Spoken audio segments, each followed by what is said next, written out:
Olá, tudo bem? Eu sou Juliana Dariva e começa agora o Análise Direta, o nosso programa de entrevistas que conta sempre com a presença de especialistas renomados que trazem assuntos importantes para o nosso dia a dia. Você já ouviu falar sobre superdotados? Crianças ou adultos com altas habilidades, com um QI elevado? Mas afinal, como identificar essa condição e como agir? Quem vai tirar todas as nossas dúvidas a respeito desse assunto é o psicólogo Damião Silva. Não saia daí, o Análise Direta começa agora.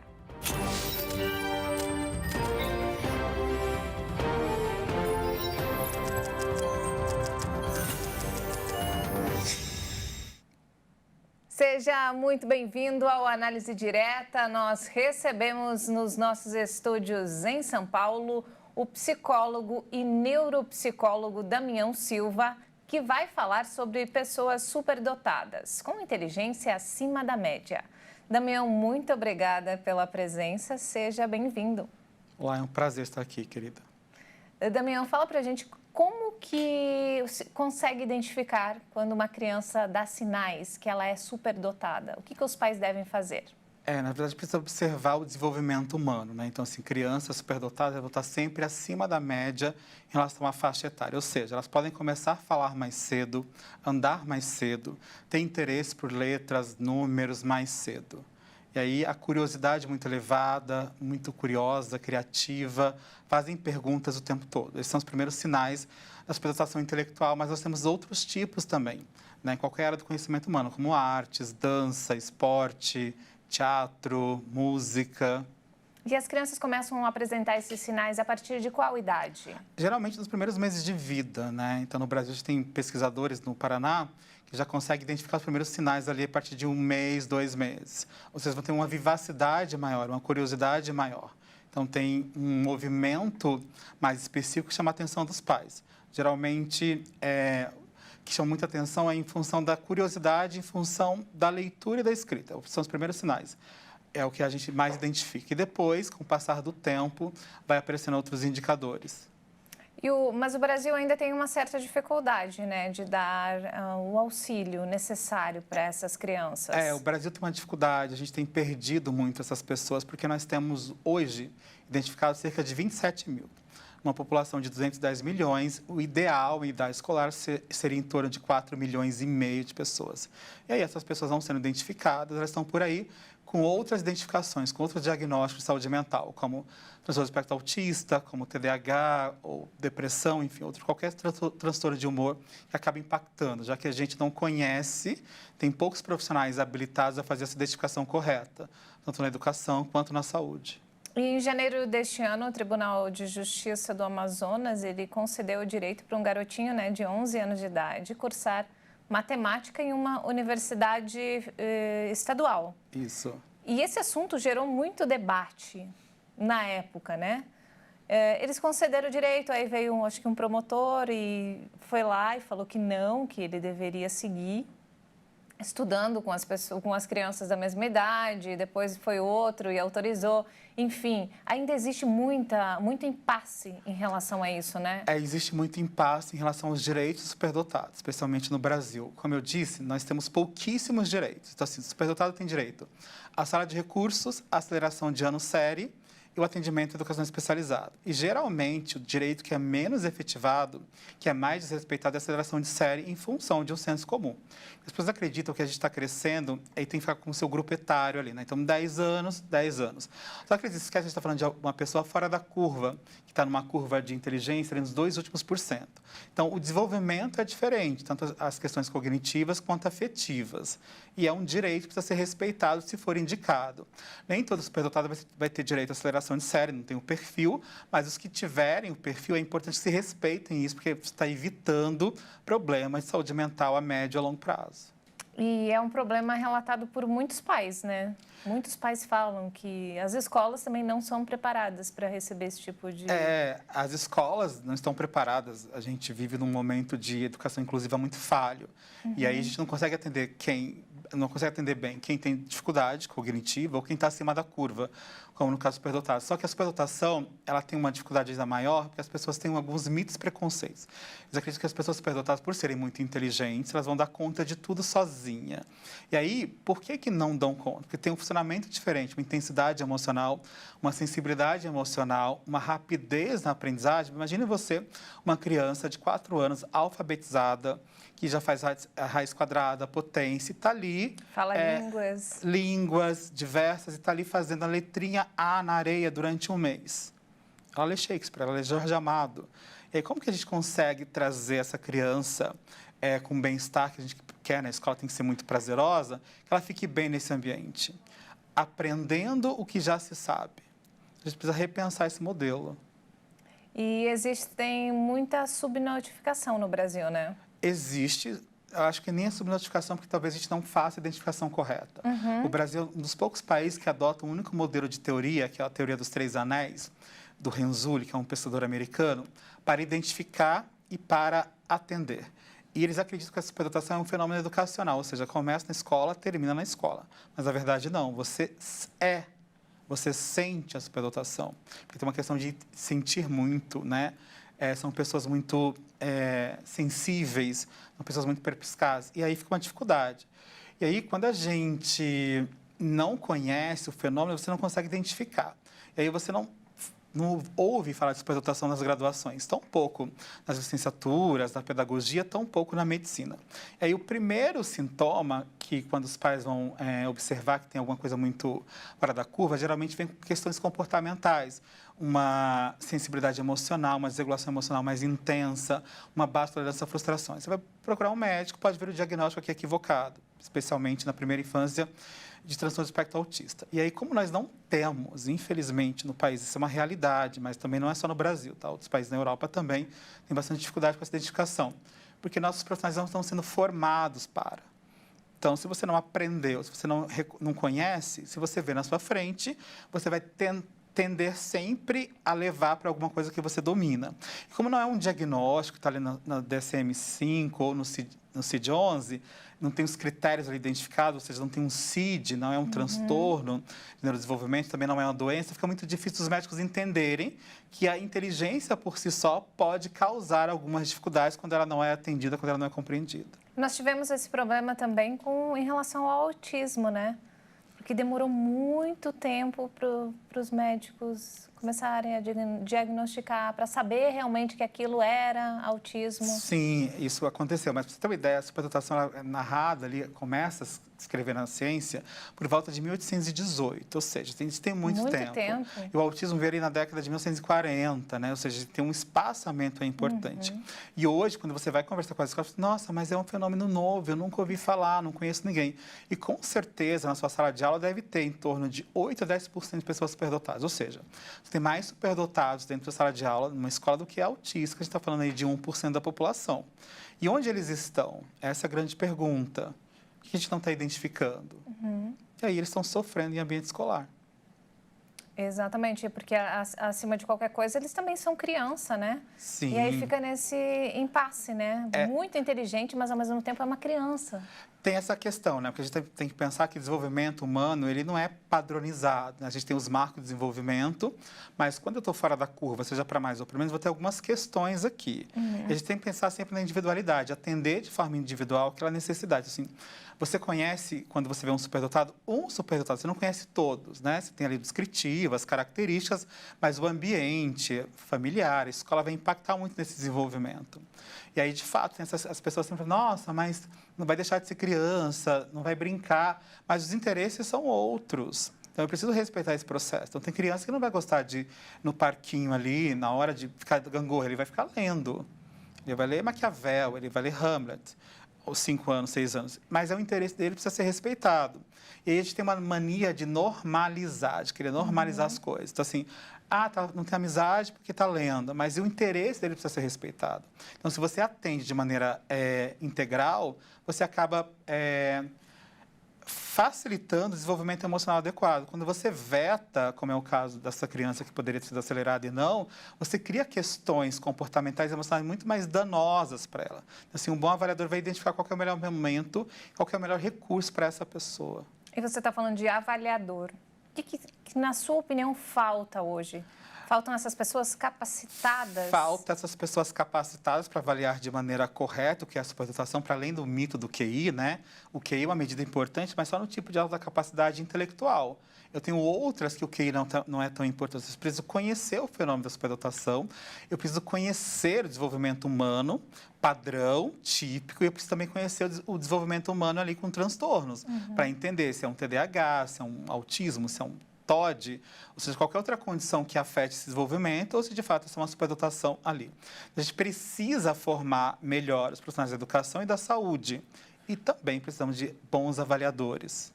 É porque um professor, mais do que ninguém, né, que convive com a criança aí no dia a dia, dentro da sala de aula, consegue, né? Pode conseguir identificar. Na verdade, era o ideal, mas não. Lembra que a gente só tem 27 mil cadastrados hoje no MEC. Ou seja, quando o Renzulli criou a teoria, ele trouxe para o professor essa responsabilidade. Assim, professor, você precisa identificar uma criança que está acima da média cognitivamente, que tem uma motivação acima da média, tem uma criatividade acima da média. Só que os professores têm lá 30, 20, eles não têm esse recurso. Também tem aquela ideia muito hollywoodiana de pessoas geniais. Você vai dar de cara com Einstein, com Vygotsky, com Van Gogh, com vários grandes gênios da humanidade, Santos Dumont, quando na verdade não é isso. Você vai ter uma pessoa assim, com muita facilidade de aprendizagem, com interesses muito fora da curva, muito fora da média, mas você não vai encontrar alguém ali que está mudando já o curso da humanidade. Então, o professor espera um gênio. Aí também tem outro preconceito. Se superdotado, tem que ser superdotado em tudo, quando na verdade não. Você pode ser em algumas áreas só. Literatura, ciências, matemática, artes, você pode ser sim em tudo. Mas se você não é atendido, fica difícil de você florescer esse ambiente. Então, você imagina uma plantinha, uma linda orquídea, você não regala, né? Se não tiver ali o que precisa para sobreviver, vai murchando, murchando, murchando, até que você vai desconfiar. Isso é uma orquídea de fato? Né? Quando, na verdade, isso que acontece. Assim, os professores não estão preparados, estão esperando um gênio chegar ali. E a probabilidade de você encontrar isso na sua sala de aula é bem remota. E daqui a pouco a gente continua falando com o psicólogo e neuropsicólogo Damião Silva sobre os desafios enfrentados pelos superdotados. Não saia daí, nós voltamos em instantes.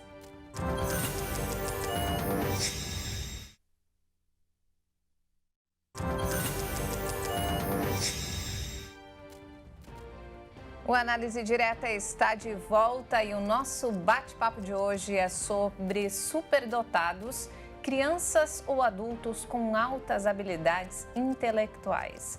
Damião, o Brasil tem um potencial enorme, né, em relação a pessoas com QI avançado. Você acredita que elas não estão sendo lapidadas da maneira correta? Na verdade, assim, o lapidar de fato acontece, mas a gente não está identificando. Então, assim, para eu lapidar, para eu fomentar esses talentos, para desenvolver essa capacidade intelectual, eu preciso identificar. Então, se nós não identificamos, nós estamos perdendo, sim, para além de um grande capital intelectual, capital social e capital emocional, né? Nós precisamos rever essas políticas públicas de identificação, de atendimento, para ofertar a melhor maneira de fazer isso. Porque a gente precisa, olha, 4,5 milhões num país, a gente está com 27 mil. Isso em idade escolar. Né? Agora, se eu penso pessoas da idade adulta também, ali 210 milhões de pessoas, eu estou falando de quase 22 milhões de superdotados. Então, onde eles estão? Né? E quando se identifica, facilmente vem um país mais espertinho, como Estados Unidos, Austrália, Japão, e leva embora. Alemanha, Inglaterra, eu mesmo avalio o tempo todo. Mensalmente eu recebo mensagem de empresas internacionais, multinacionais, e aí, tem um superdotado na área de matemática, tem aqui interesse em engenharias, mas nós estamos falhando brutalmente e há mais de 40 anos nessa identificação. E sendo que seria ótimo para o nosso país, né? É importante, porque são pessoas muito criativas, são pessoas que elas não se contentam com cópias, elas querem o novo, elas perguntam demais, né? Não são as perguntas que movem o mundo para frente. Então, são pessoas extremamente curiosas em áreas diversas, desde cultura até as engenharias, astronomia, enfim. Então, nós estamos falhando, de fato, perde o país e perde as pessoas superdotadas que ficam aí sofrendo com um sofrimento emocional gigantesco que acaba impactando a saúde mental dessas pessoas. É exatamente isso que eu ia te perguntar. Quando não é identificado, principalmente nessa fase na infância, ela provoca um risco até para a saúde mental. Sim, o ideal é que se faça identificação precoce. No Brasil, já consegue fazer identificação a partir de 2 anos e meio, hospitalização intelectual. Então, quanto mais cedo essa identificação, melhor o suporte. E aí, como são pessoas muito inteligentes, geralmente elas têm uma tendência, se não é identificada, a se auto-sabotar, a camuflar as habilidades ali, porque assim, elas ficam fora da curva. Ou seja, pega uma menina de 10 anos, tem um vocabulário super rebuscado, que fala sobre ciências, economia, conhece bem o G20, conhece bem a economia americana, conhece bem a guerra da Ucrânia, o porquê disso. Você imagina ela conversando com outras crianças de 10 anos que querem falar sobre o desenho animado, sobre a Peppa Pig. É Peppa Pig, né, gente? Nem sei o nome da personagem.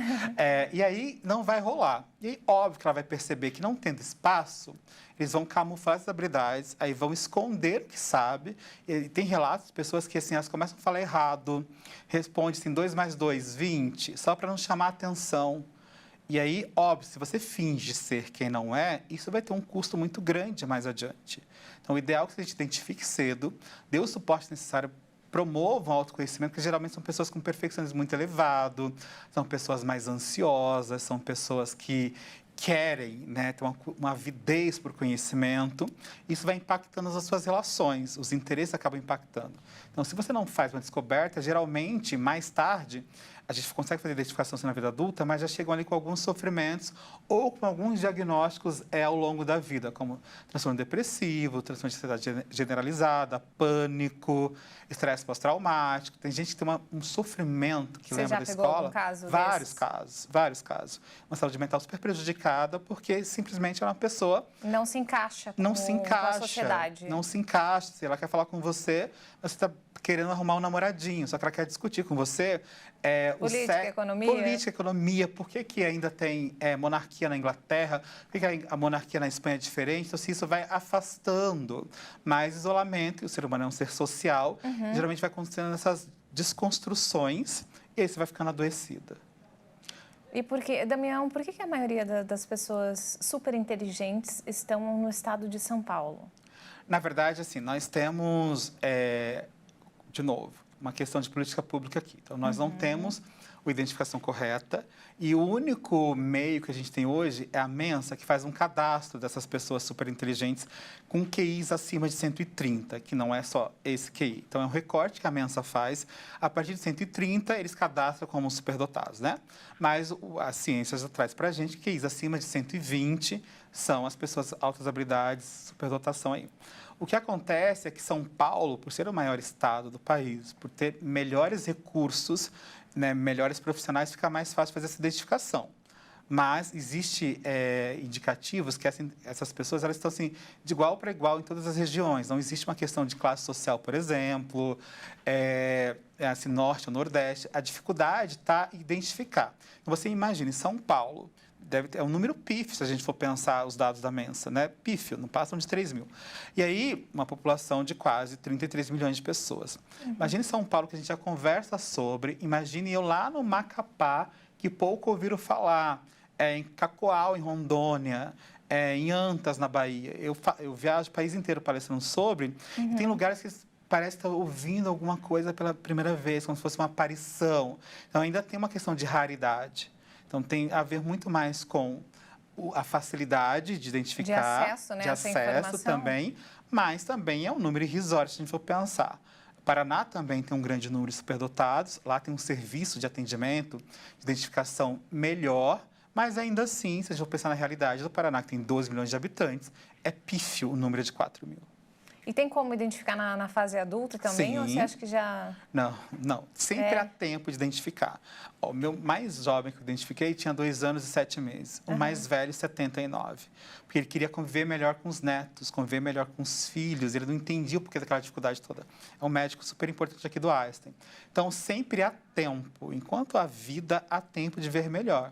Então, como eu disse, o impacto na saúde mental, quando você descobre, quando você acaba justificando, nossa, então eu agi assim por isso, sai um peso enorme das suas costas, você começa a viver bem, você vai entender, você não era estranha, você não era esquisita, você não era a Maria do bairro dramática à toa. Tem um funcionamento aqui neurocognitivo que impacta na sua vida, que impacta nas suas relações. Então, a culpa não é sua, então você começa a se perdoar. Então, sempre há tempo.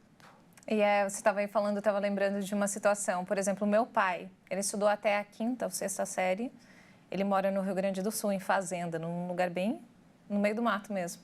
Mas ele é muito inteligente em relação à matemática. Desde criança, assim, eu lembro que eu ficava brincando com ele, falava para ele somar tanto, mais tanto, dividir por tanto, e ele te dava a resposta na hora.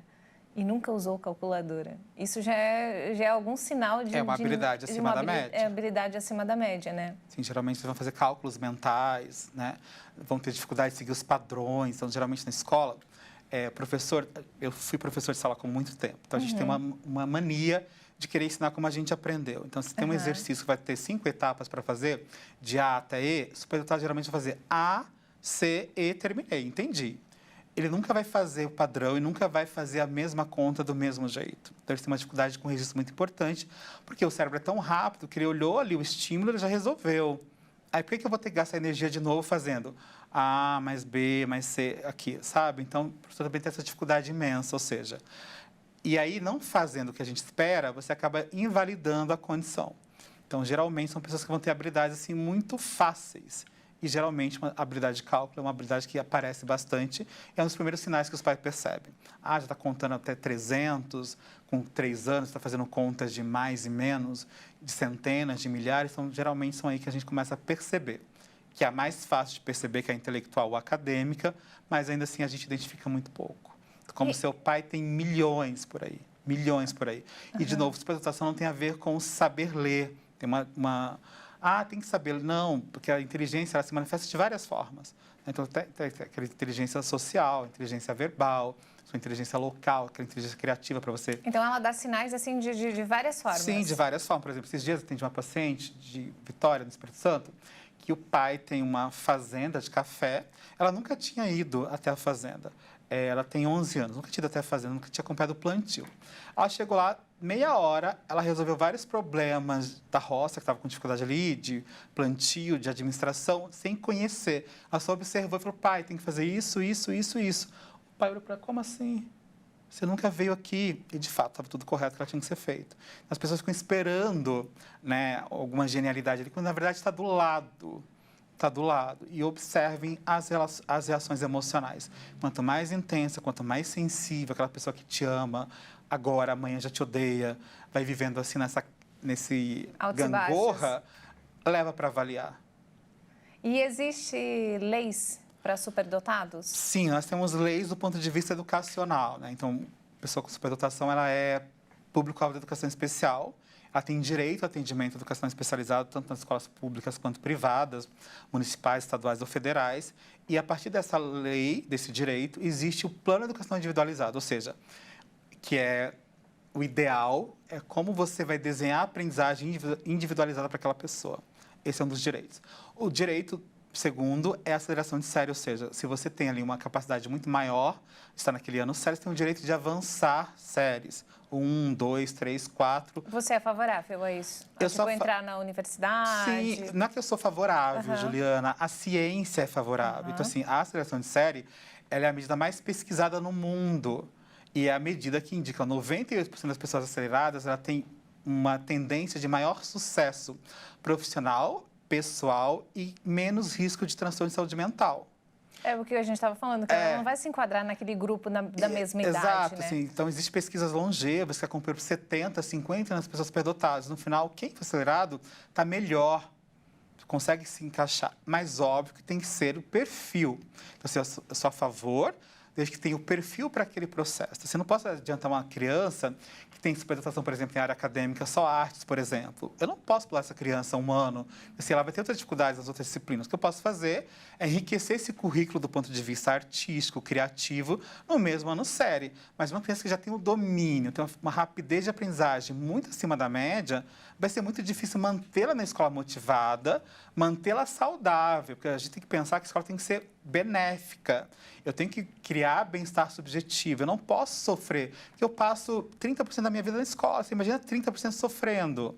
Então, se for o perfil, se for indicado, por que não? Exato. Por exemplo, a criança passa, né, na Universidade Federal, que já é extremamente disputada, né? Ela consegue uma vaga e você proíbe.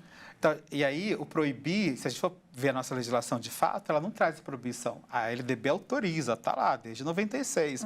A Constituição Federal também autoriza, desde 88, está lá. Então, a grande questão que tem essas proibições são muito mais os mitos e uma visão muito pessoal, carregada de vivências suas. Já tive reuniões escolares com diretores, não vou deixar acelerar, porque se fosse meu neto, eu não deixaria, mas não é o seu neto. É uma outra pessoa, é uma outra criança com um desenvolvimento muito diferente do seu neto. Aí tem que trabalhar também a aceitação do grupo, né? Tem que trabalhar a aceitação do grupo, mas tem que trabalhar primeiro a aceitação da família, da pessoa superdotada. Porque se você se aceita, se a família dá suporte, fica muito mais fácil, né? Eu fui acelerado 3 anos na escola. Então, assim, eu sofri demais. Eu cheguei na escola, já sabia ler. Lia Jorge Amado com 6 anos. Tieta, Mar Morto, Teresa Batista. Cheguei 6 anos. Imagina aquela cartilha da Babá, O Caminho Suave? Era o que eu tinha ali em 91. Mas aquilo não... O que eu faço com isso? Fazendo esse bolinho aqui. Então, imagina o sofrimento. Mas a professora me mandava para a biblioteca. Então, eu fiquei 4 anos na biblioteca, do primeiro ano até o 4º ano. E aí, isso era 91 até 94. Depois eu fui para a antiga 5ª série. E foi muito ruim a vida. Porque, assim, eu já também, de novo, domínio de ciências, matemática, língua portuguesa, fazia as provas, tirava 10. Começaram a desconfiar que eu colava. Aí a professora me chama para fazer prova na mesinha dela, me expondo de novo para 30 pessoas, né? E aí eu comecei a faltar na escola. Assim, eu não estudava, mas eu tirava notas boas porque eu prestava atenção na aula. Eu nunca tive caderno, por exemplo. E aí, graças a Deus, veio a LDB em 96 e eu fui nos primeiros casos de aceleração em São Paulo ali em 97. Aí eu fui do ensino fundamental direto para o ensino médio ali. Eu fui super bem acolhido, porque era o meu perfil. Mas eu estava adoecido, eu estava faltando demais.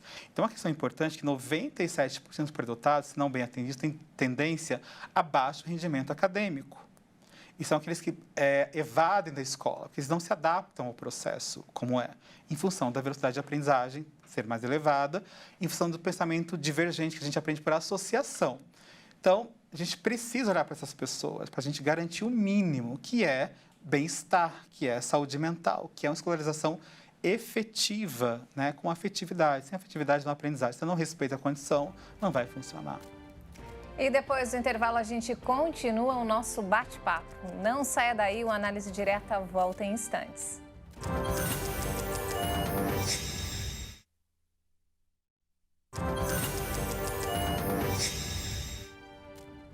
Nós estamos de volta com o programa Análise Direta e antes do intervalo, o psicólogo Damião Silva falava sobre os desafios enfrentados pelos superdotados.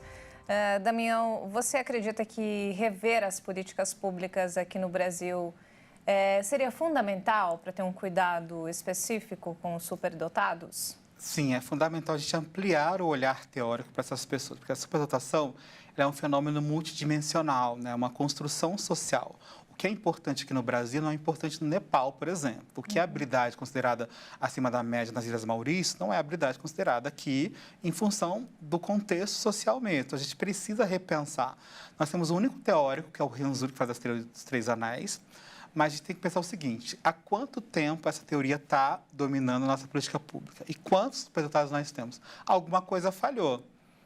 E é importante que a gente acrescente os teóricos, como o Gagne, que é um canadense importante, que faz uma diferenciação entre superdotação genética e o ambiente, que é talento. A gente precisa rever urgentemente até para fomentar a formação dos professores, fomentar a formação das pessoas da saúde. E acompanhamento é fundamental?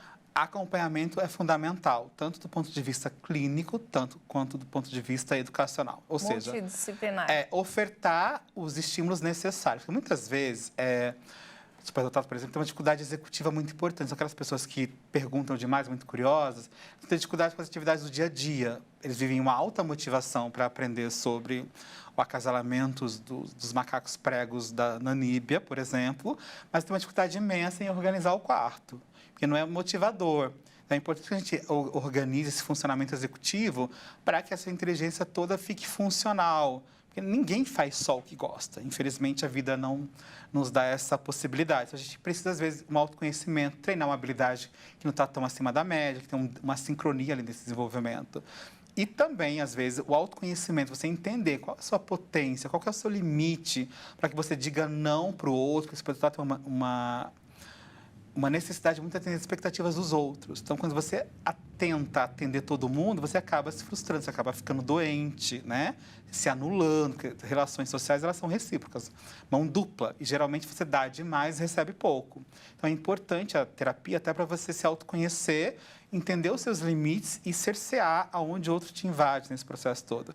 E não atender as expectativas, porque muitas vezes você fala assim, nossa, eu sou superdotada. A pessoa começa assim, pode falar para mim chinês? Fala, quanto é isso? Começa a fazer perguntas. Tão desnecessário isso, a gente fica constrangido. Parece que tem que provar o tempo todo. Aí você vai conseguir dizer não de maneira mais fácil, de maneira mais gentil. E o atendimento escolar é fundamental para que a gente não perca. Não é que você deixe de ser superdotado, você perde essa funcionalidade.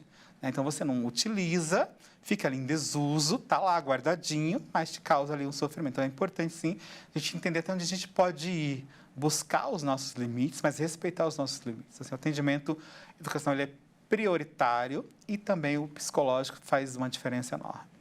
Damião, e você, que é uma pessoa superdotada, qual foi a maior dificuldade que você sentiu na sua infância, nos anos 90?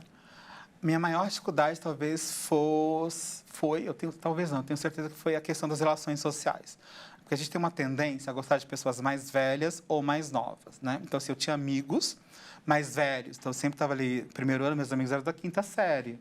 Eu estava na quinta série, meus amigos eram do primeiro colegial, sempre uma distância muito grande, 6 anos. Ou crianças muito pequenininhas ali para a gente exercer a nossa liderança, porque a gente gosta de algumas pessoas obedeçam, mas a gente fazer algumas coisas, a criança vai obedecer.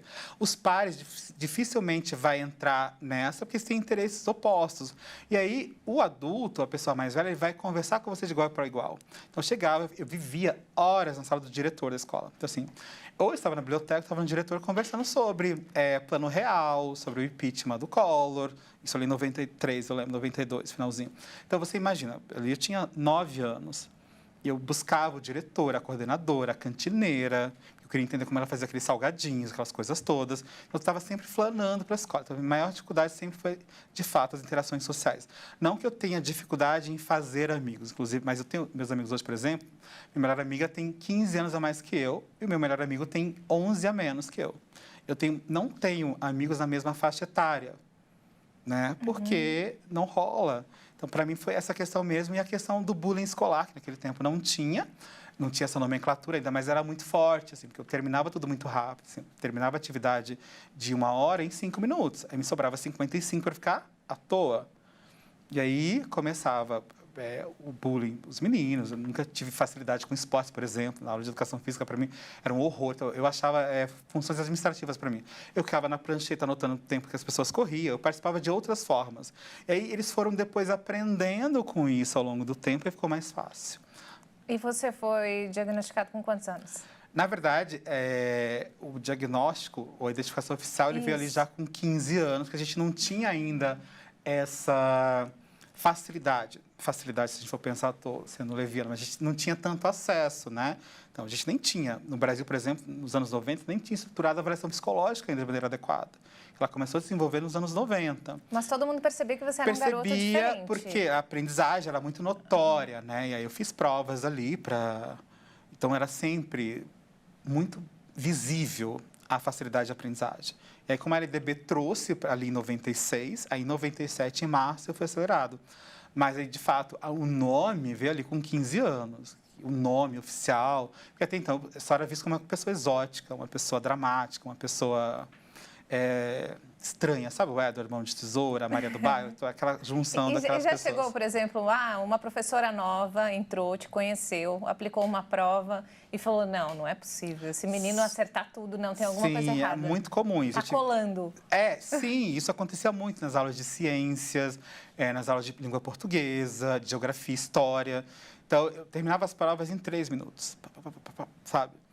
E eu fazia, estava ali, sempre notas boas. Mas depois que eles começaram a falar, tá colando, vem fazer a prova aqui, aí isso começou a desmotivar e eu comecei a tirar notas bem ruins. E aí, depois que eu fui acelerado, que eu encontrei uma boa professora de novo, a professora Cristiane, se ela estiver viva e ouvindo, muito obrigado, aí voltou de novo o interesse. Então, eu comecei de novo a me sentir bem ali. Mas também contando os dias para acabar aquela rotina.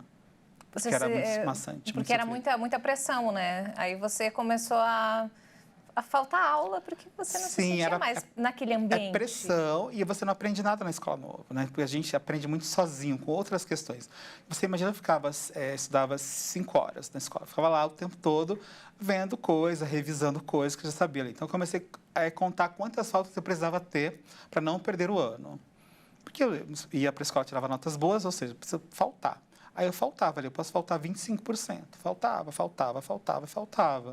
Né? Então, a gente vai buscando algumas estratégias, muitas vezes, que é prejudicial para a gente. Então, por isso que o suporte é tão necessário. Então, por isso, professores, observem seus alunos, não duvidem deles, ofertem o que a gente precisa, porque esse professor marca a vida. Né? Olha o meu aqui, eu tenho 50% de boas lembranças, 50% terrível. E aí, como quando fica? você não ia para a escola, você ficava buscando informações em outros locais, isso, tipo biblioteca, essas coisas. Eu estava em casa com a namorada do meu padrinho, que era uma pessoa que eu adoro, assim, que ela me mostrava o mundo, assim, né? Ela me apresentava a Revolução Francesa, isso aos 8 anos, né? Eu morro de saudades dela, assim. Então, eu estava sempre estudando alguma coisa muito mais interessante. Então, imagina, eu estava lá vendo a Revolução Francesa, vendo o reinado no Brasil com a Carlota Joaquina. Eu ia para a escola para ficar fazendo uma lição ali, tabuada, sabe, do 2 ao 6. Isso para mim era terrível. Terrível. A gente estava naquela época, a gente repetindo tabuado o tempo todo, né? 20 vezes, 100 vezes. Sim, tinha que decorar. A gente odeia decorar. O superdotado tem uma motivação interna para aprender. Não tem a ver com decorar, tem a ver com compreender os processos. Então, eu preciso compreender o passo a passo. Aí eu compreendi, já quero estar no outro passo lá mais adiante. E aí fica difícil das pessoas também entenderem. Por isso, professores, estudem a condição real.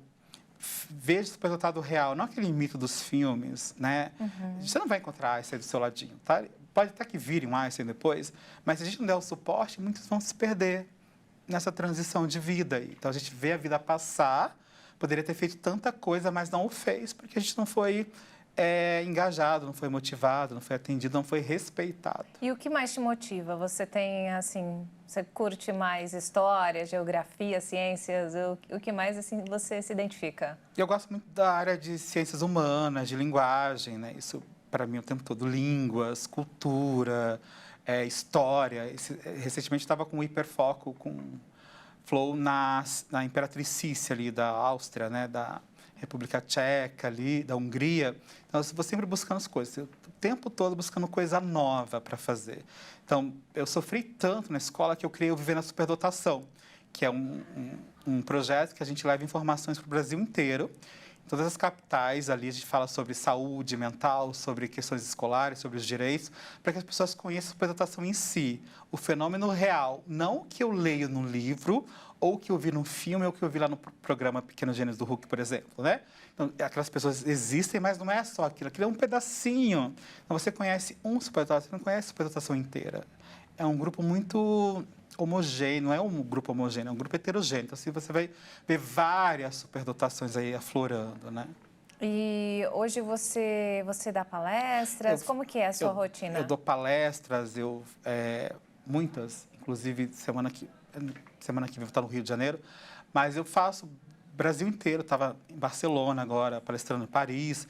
Então, a minha meta de vida é levar conhecimento, conhecimento da superdotação real em vários locais. Então, a gente tem uma vasta agenda pelo país. Tem Rio de Janeiro, Natal, Maceió, Gramado, Cascavel, Foz do Iguaçu, ao longo desse ano ainda, para as pessoas conhecerem. E lembrem bem, são entre 8% e 10% da sala de aula de vocês tem superdotação. E o seu foco, então, é passar esse conhecimento mesmo para os professores? Para os professores, para as famílias e para os profissionais de saúde, que são a primeira porta de entrada para o diagnóstico errado. Então, se vai no pediatra, não conhece, pode vir uma suspeita de TEA equivocada. Pode ser que tenha o TEA, sim, ok, mas a gente precisa identificar, porque também pode acontecer as duas coisas juntas. Eu posso ter o transtorno de espectro autista e superdotação junto, que a gente vai chamar de dupla excepcionalidade. Então, por isso é importante a gente formar de forma adequada esses profissionais de saúde e da educação. Então, o evento ele é aberto para a comunidade. Quem quer conhecer sobre, o direito é muito importante, né? A fonoaudiologia, todo mundo é importante enquanto sociedade. É um tratamento multidisciplinar, né? Sim, porque às vezes você tem um vocabulário, você é superdotar, por exemplo, em linguagem, a fono vai te ajudar muito, né? Nessas questões de vocabulário. Então, é social, é uma construção social. Se a gente, sociedade, conhece bem o fenômeno, a gente vai atender bem, ou seja, só atendo o que eu conheço. Então, a nossa ideia é levar esse conhecimento, capilarizar aí em todas as regiões do Brasil. E quem quiser entrar em contato com você, Damião, como faz? Pode ir no Instagram, @vivernaSuperdotação, ou no @dampsicólogo, que a gente fala lá o tempo todo sobre desenvolvimento humano, especialmente sobre superdotação.